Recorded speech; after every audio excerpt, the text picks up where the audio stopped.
Thank you very much, Carolina, for the dive into the parametric world and for the examples. We have now Andy, I believe. Andy, you have seen the face before, but now we'll introduce him. He's the director with Swiss Re, deputy head of ILS structuring based in London. And he has done a lot of structuring major non-life and life cat bonds, sidecars, cat derivatives for insurers, reinsurers, corporates, and public entities. Before Swiss Re, he was with Benfield Advisors and A.M. Benfield. He has advised the UK Treasury on a new ILS hub in UK and has done the same in Gibraltar. And his background is mathematics. Thank you very much, Henning. And thank you for that presentation because it does cover some of the things very neatly, or sets up some of these things for me too. So what I wanted to do with the session now is just delve into, I guess, some different case studies actually. We've talked about one of them a lot so far, but actually the intention is to talk about a couple of other case studies which at least I believe could be very applicable for this region, and to talk about what was done and in theory how they could be used here. So you've seen this one before, so this is just examples of public sector risk transfer solutions that Swiss Re has been involved in over the years. A huge number and range, most of them on catastrophic risk. And I will be talking about earthquake risk again, which is the example that we've heard repeatedly. I will also be talking about pandemic risk, which people have touched on but not really dealt with directly. And then I'm also going to talk about a multi-peril disaster risk transfer solution that we put in place for a Chinese province, which I also think is applicable to the region here as well. You've seen this one, earthquake is a major peril. So it's the Pacific Alliance cat bond. So the three examples that I will bring, on the one end, yes, I put together and arrange insurance-linked securities transaction, that's what I do. So I want to talk about them. That's where I'll begin. The next case study that I will show after this one is actually a hybrid solution for pandemic, which also brought insurance and reinsurance capacity together with capital markets capacity. And the final one was a private solution from the insurance space. So yes, the first case you've heard a lot about it. It's the $1.36 billion transaction that Swiss Re was arranging on behalf of the countries of Chile, Colombia, Mexico, and Peru. And as we've heard, the purpose of this sort of transaction here is to recover faster from a major earthquake, protect economic development.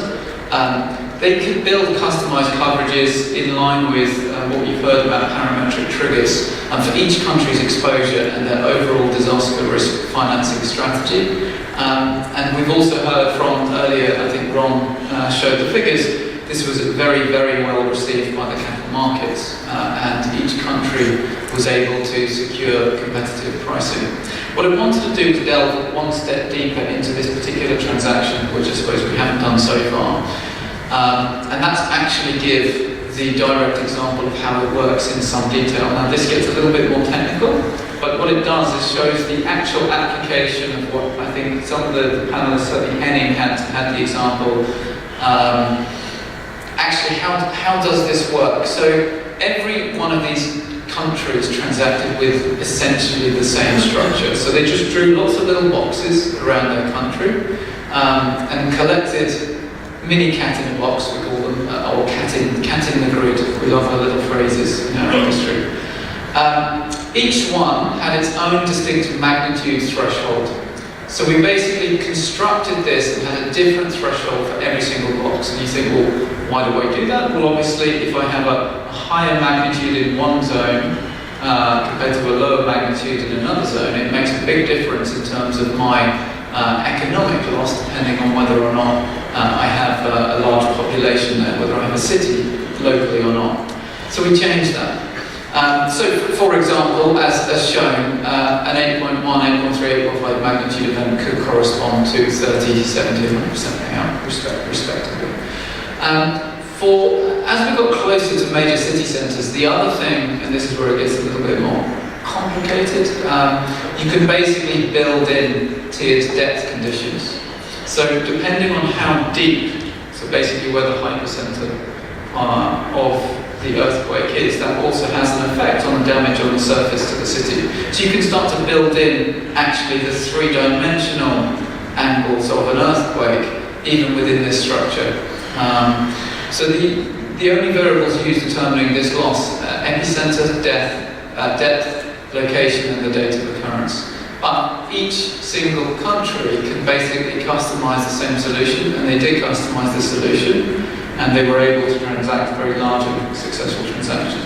Now obviously with the large amount of seismic exposures in the region that we talk about today, this solution is ready and available to the extent that, and this was a very important comment made, to the extent that a model exists. So when an earthquake is modelled by a third-party vendor model, we can basically carbon copy the solution very quickly and actually rather cheaply and deliver large amounts of capacity to the countries in question. The next one, pandemic emergency financing facility. So this was a very, very unique transaction that the World Bank bought in combination with Swiss Re and actually Munich Re. I'm pleased to say was part of that transaction as well. It was a combination of ILS, cat bonds specifically, and also swaps, so derivative contracts to the capital markets, and also insurance industry participants. So there were actually insurance and reinsurance companies who were taking on the pandemic risk through the derivative contracts as well, all funnels through the World Bank PEF platform. Now, this was an absolutely unique transaction because what it does is it covers emerging pandemic risk. What do I mean by emerging pandemic risk? Well, back in 2014, there was an event, an Ebola event, which took, in the end, the death toll was around 12,000 lives, something like that. Now, when it was, and that was by December of 2014, that was the final death toll. At about June of that year, June 2014, everyone knew that this was going to be a big event. It was fairly obvious this was going to be a big event. The World Bank themselves had tried to raise financing to get money onto the ground to prevent the spread of the pandemic. And it took them a record time, but it took them until August of 2014 to put $100 million actually on the ground and trying to prevent the spread. By November, the world kind of stepped in, the donor money, the grants all came in, and in November, around $4 to $5 billion worth came flooding in. But by that time, 11,000 people had already died. And the event was stopped within a month, and the final death toll was 12,000 people. And you can see this is an enormous humanitarian sort of problem. When we knew, and all the experts knew back in June, that this was going to turn into a major event.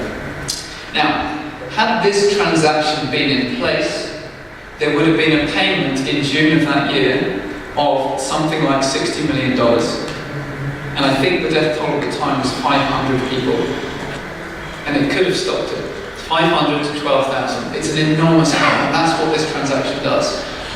There was an outbreak of Ebola, a minor outbreak of Ebola, I think it was either early this year, end of last year, which was stopped by this facility, so not the risk transfer piece. There's a financing piece underneath. The World Bank labels it a cash window, it's just a financing piece. There were payments made out of that, and that also stopped the spread of a recent Ebola outbreak as well. So this really does work. So it leverages the capital markets and the reinsurance markets to fill the pandemic response funding gap before the large-scale donor funding is mobilised. That gap of 6 months is crucial to stop the life loss. It improves transparency and accountability in the global and national response efforts.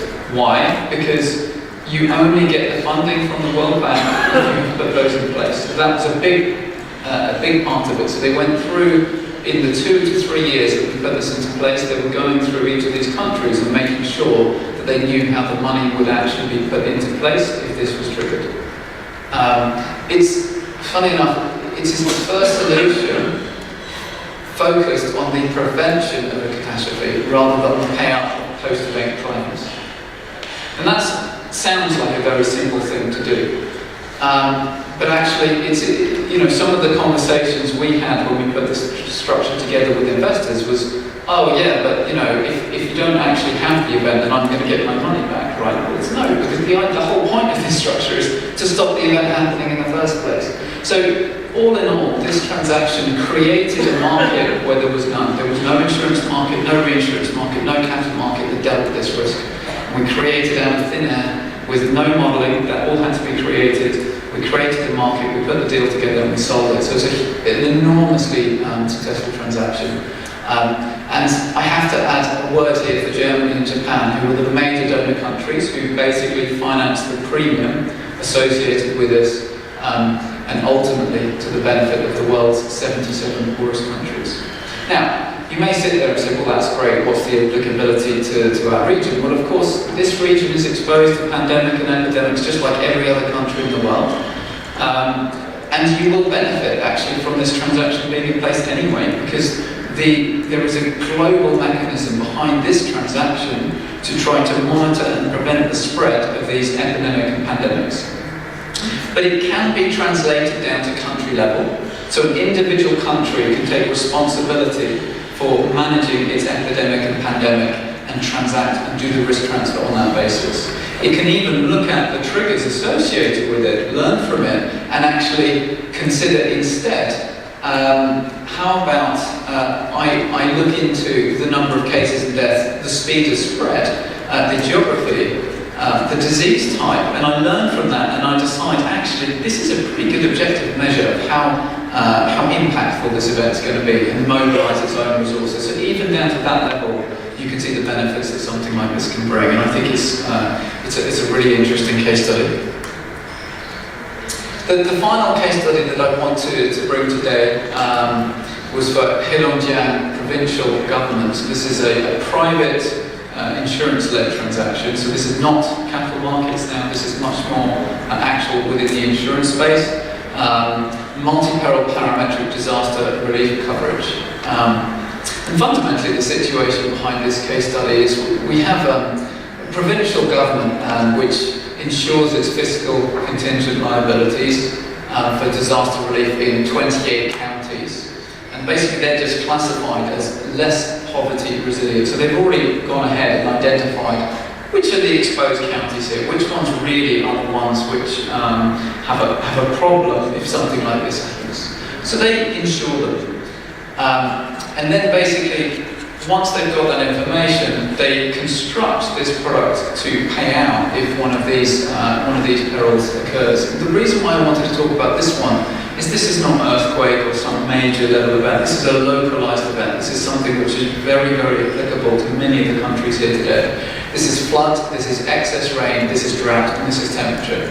And this transaction, with a total sum insured of $360 million US, has been done, it continues to be renewed, and it covers those perils which are meaningful in particular for agriculture, because it's designed to reflect the yield losses of agricultural crops. And we base it on satellite flood footprints on that side, precipitation, how much rain, temperature, drought, so a combination of temperature and precipitation, and then just low temperature levels. So very much in line with the previous presentation. This is a real applicable case. And with that, I'm pleased to conclude. So thank you very much. Thank you, thanks a lot.